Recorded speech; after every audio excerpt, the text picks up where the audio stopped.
Good evening, for today's video guys, magluto tayo ng adobong drumstick ng manok. So hinati ko siya sa dalawa. Ayan, so ito ang dulot mo, Christine. Ayan o, hanggang ngayon brown out pa sa amin. Kabalik tuloy kami sa Gasera. Ayan siya. So ayan na, lalagyan natin siya ng patatas. Ayan siya.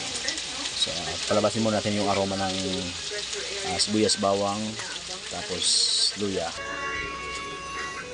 So yan na guys. So dark na dark guys yung gulay niya kasi naglagay tayo ng oyster sauce. Ayan, recipe.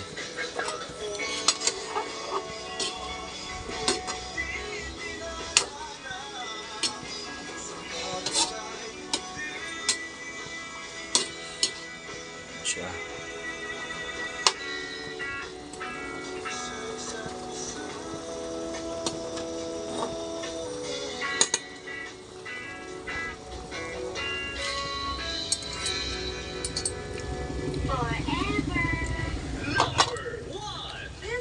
Grabe ka Christine, ang dulot ng pinsala hanggang ngayon brown out pa dito sa amin.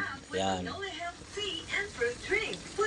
So yan na guys, yung finished product ng adobong nating chicken na may patatas.